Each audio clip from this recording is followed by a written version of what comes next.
Good morning everyone. Welcome to TS in the School. Myself Swati Mahavar. I teach SST subject. Today we start with the subject Geography of class 10th. We start with chapter number 4. The name of the chapter is Agriculture. In the previous video we are completed the 34th page of this chapter. Now today in this video we are starting from page number 34. Come to page number 34. Intensive subsistence farming. Last previous video के अंदर हमने क्या पढ़ा था? Primitive subsistence farming पढ़ा था. आज हम क्या पढ़ेंगे? Intensive subsistence farming. This type of farming is practice in areas of high population pressure on land. अब ये जो फार्मिंग है वो कहाँ पे काम में ली जाती है? जहाँ पे पॉपुलेशन क्या होती है? ज़्यादा होती है. It is labour intensive farming. Labour intensive का मतलब क्या है? यहाँ पे लेबर हायर किया जाता है, एक्स्ट्रा लेबर, यानी कि घर में जितने भी मेंबर्स होते हैं उससे ज़्यादा लोगों की यहाँ पे ज़रूरत होती है. तो ये लोग क्या करते हैं? लेबर को अकॉर्डिंग टू वेजेस वहाँ पर हायर किया जाता है. Where high doses of biochemical inputs. Biochemical inputs यानी केमिकल फर्टिलाइजर्स वगैरह यहाँ पर काम में लिए जाते हैं. And irrigation are use for obtaining higher production. और जो इरीगेशन किया जाता है ताकि हाइयर प्रोडक्शन वो ले सके, हाइयर प्रोडक्शन वो कर सके. नाउ अब प्रिमिटिव के अंदर तो हम क्या देख रहे थे कि वहाँ पर सिर्फ जो काम था वो फैमिली मेम्बर्स ही कर रहे थे. आसपास के एक दो मेंबर को बुला करके वो लोग हेल्प ले लेते थे. बाकी लेबर वहाँ पर हायर नहीं की जाती थी. ना ही वहाँ पे केमिकल्स वो यूज़ करते थे, ना ही इरीगेशन फैसिलिटी वो वहाँ पर यूज़ करते थे, क्योंकि पानी जो होता था उनको, वाटर जो होता था वो मॉनसून से ही उनके नीड्स फुलफिल हो जाते थे वाटर के. यानी कि क्रॉप्स को जो बारिश आती थी तो क्रॉप्स को उसी से पानी मिल जाता था. Though the right of inheritance leading to the division of land among successive generations has rendered land holding size uneconomical. The farmers continue to take maximum output from the limited land in the absence of alternative source of livelihood. अब क्या होता है? जैसे father है, father के 4 सन हैं, तो वो अपनी ज़मीन को, जो उसके पास ज़मीन लैंड एरिया है, उसको 4 इक्वल पार्ट्स में डिवाइड कर देगा और अपने चारों बेटों को वो दे देगा कि ये तुम्हारा ज़मीन है, अब इसके ऊपर तुम प्रोडक्शन करो. लेकिन अब अगर कोई पर्टिकुलर लैंड को हम 4 पार्ट्स में डिवाइड करेंगे तो उसका लैंड एरिया क्या हो जाएगा? कम हो जाएगा. वो ज़मीन बड़ी से क्या हो जाएगी? छोटी हो जाएगी. तो farmers continue to take maximum output. वो क्या चाहता है कि मैं क्या बनाऊँ? मैक्सिमम आउटपुट, यानी मैं ज़्यादा से ज़्यादा आउटपुट बनाऊँ उसी लिमिटेड लैंड से, ताकि मेरी फैमिली की सारी ज़रूरतें पूरी हो सके, मेरा लाइवलीहुड चल सके, क्योंकि उसके पास कोई अल्टरनेटिव सोर्स लाइवलीहुड का नहीं होता है. अल्टरनेटिव सोर्स यानी कि एग्रीकल्चर को छोड़ के कोई और ज़रिया, कोई और तरीका उसके पास नहीं होता है ताकि जिससे वो मनी अर्न कर सके. Thus there is enormous pressure on land area. इसलिए सबसे ज़्यादा प्रेशर कहाँ जाता है? उस पर्टिकुलर लैंड एरिया के ऊपर आ जाता है, उस पर्टिकुलर लैंड होल्डिंग के ऊपर आता है जहाँ पर आप कल्टीवेशन करते हो. यानी कि उस छोटे से एरिया के अंदर ही आपको इतना कल्टीवेशन करना है कि आप अपने फैमिली के सारे ज़रूरतों को पूरा कर सको. Now come to the next, commercial farming. Commercial farming क्या होता है?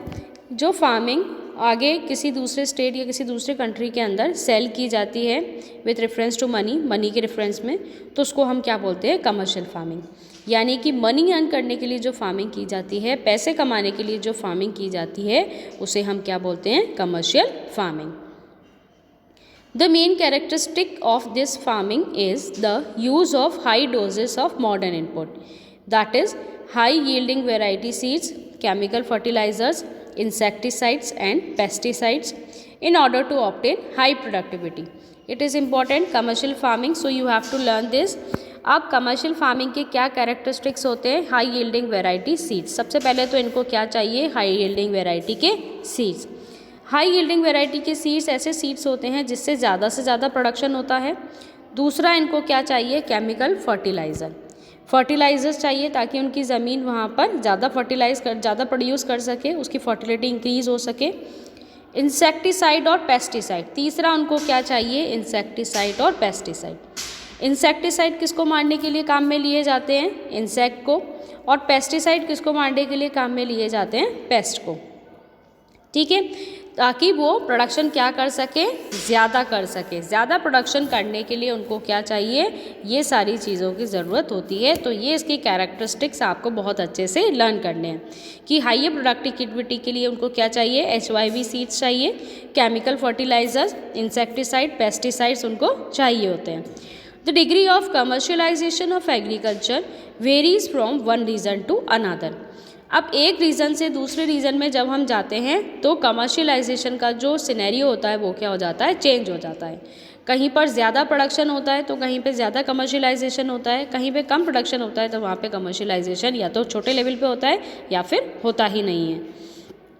For example, rice is a commercial crop in Haryana and Punjab.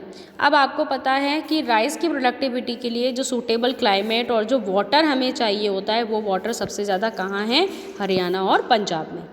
तो सबसे ज़्यादा जो राइस का प्रोडक्शन होता है वो कहाँ होता है, हरियाणा पंजाब के अंदर होता है।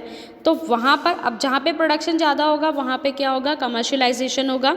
उस क्रॉप को वो as a commercial farming, commercial crop वो यूज़ करेंगे, यानी कि उसको मार्केट के अंदर ले जा करके सेल कर देंगे और मनी अर्न करेंगे। But in Orissa it is a subsistence crop. लेकिन अगर हम उड़ीसा की बात करते हैं तो उड़ीसा के अंदर वो क्रॉप क्या है, सब्सिस्टेंस क्रॉप है।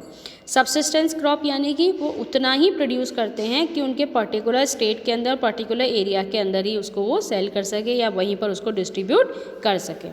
आया समझ में? Now come to the next side.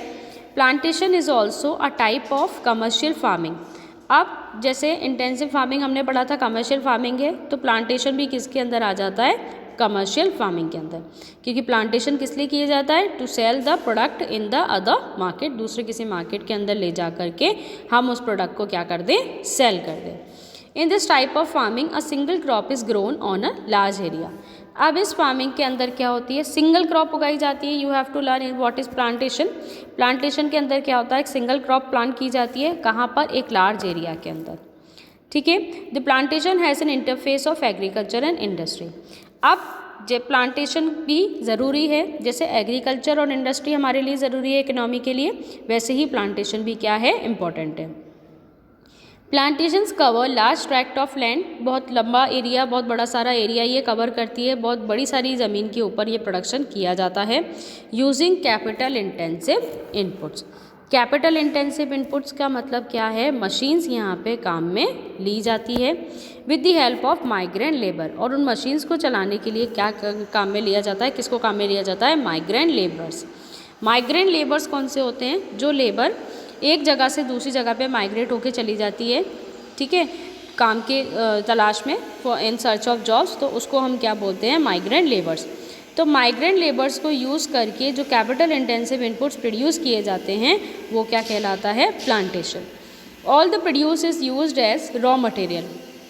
अब वहाँ पर जो भी चीज़ें प्रोड्यूस हुई है उसको एज अ रॉ मटेरियल दूसरे इंडस्ट्रीज़ के अंदर काम में लिया जाता है।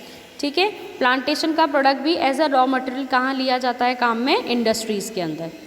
इन India tea, coffee, rubber, sugarcane, banana etcetera are important plantation crop. अब इंडिया के अंदर प्लांटेशन क्रॉप कौन सा है, टी, कॉफ़ी, रबर और sugarcane, banana etcetera. Now tea in Assam and North Bengal. Tea कहाँ पर उगाई जाती है, असम और North Bengal. You have to learn the area in which area tea is cultivated. Clear, tea का कल्टिवेशन कहाँ पर होता है, असम और नॉर्थ बंगाल के अंदर। कॉफ़ी इज़ इन, कॉफ़ी कहाँ पर होती है, कर्नाटका। कॉफ़ी का प्रोडक्शन कहाँ पर होता है, कर्नाटका के अंदर। Are some of the important plantation crops grown in these states. ये कुछ इंपॉर्टेंट क्रॉप्स है कि इन स्टेट्स के अंदर ये क्रॉप्स उगाए जाते हैं। ये जो स्टेट्स हैं वो इन्हीं क्रॉप्स के लिए पर्टिकुलरली नोन है। Since the production is mainly for market. Production ज़्यादातर किसके लिए होता है, मार्केट के लिए, यानी कि अंदर मार्केट के अंदर ले जा करके वो सेल करते हैं। अब टी, कॉफ़ी एक ऐसी चीज़ है, घर के अंदर इतना ज़्यादा तो उसका कंजप्शन होता नहीं है, उसको रोटी की तरह तो खाते नहीं है कि उसका कंजप्शन क्या हो, ज़्यादा हो। तो कंजप्शन जो सब्सिस्टेंस कंजप्शन जो होता है वो क्या होता है, लिमिटेड होता है। जैसे 4 किलो 5 किलो जो होती है टी, कॉफ़ी, वो चल जाती है पूरे साल के अंदर। तो इनके पास इतना सरप्लस रहता है कि वो उसको मोस्टली कहाँ पर काम में लेते हैं, मार्केट के अंदर सेल करने के लिए। A well-developed network of transport and communication connecting the plantation areas, processing industries and markets plays an important role to the development of plantation. अब प्रोडक्शन हो गया, प्रोडक्शन हमने कर लिया, कैपिटल मशीन से हमने प्रोडक्शन कर लिया, लेबर को हमने यूज़ कर लिया, वहाँ पर बुला करके उनसे काम करवाया, ठीक है। लेकिन जो मार्केट के अंदर उसको ले जा करके सेल करने के लिए जो इम्पोर्टेंट है वो क्या है, ट्रांसपोर्ट। बिना ट्रांसपोर्ट के हम किसी भी प्रोडक्ट को एक जगह से दूसरी जगह नहीं भेज सकते हैं, ना ले जा सकते हैं। दूसरा, communication. Communication is also important. अगर आपकी डीलर से कम्युनिकेट नहीं होगी, आप कम्युनिकेट नहीं कर पाओगे, तो फिर आप उसको अपना प्रोडक्ट कैसे सेल करोगे, कैसे कम्युनिकेट करके प्रोडक्ट को सेल करोगे, वहाँ से अपना मनी, जो भी आपका प्रोडक्ट का मनी है वो मंगाओगे। कनेक्टिंग द प्लांटेशन एरिया, तो ट्रांसपोर्ट और कम्युनिकेशन, यही दो सर्विस ऐसी है जो क्या करती है, प्लांटेशन एरियाज़ को क्या करती है, कनेक्ट करती है। प्लांटेशन एरिया को किससे कनेक्ट करेगी, मार्केट से, क्योंकि हमारा प्रोडक्ट कहाँ जाएगा बिकने के लिए, मार्केट में। Processing industries and market plays an important role in the development of plantation. आया समझ में कि ट्रांसपोर्ट, कम्युनिकेशन ही एक दो इंडस्ट्रीज़ ऐसी हैं जो हेल्प करती है प्लांटेशन की, और जिन्हीं की वजह से डेवलपमेंट आज जो हुआ है प्लांटेशन का, वो इन्हीं की वजह से हुआ है। कि अगर हमारे पास ट्रांसपोर्ट और कम्युनिकेशन नहीं होता तो हम इसको आगे मार्केट के अंदर ले जा करके सेल नहीं कर पाते। Clear to you?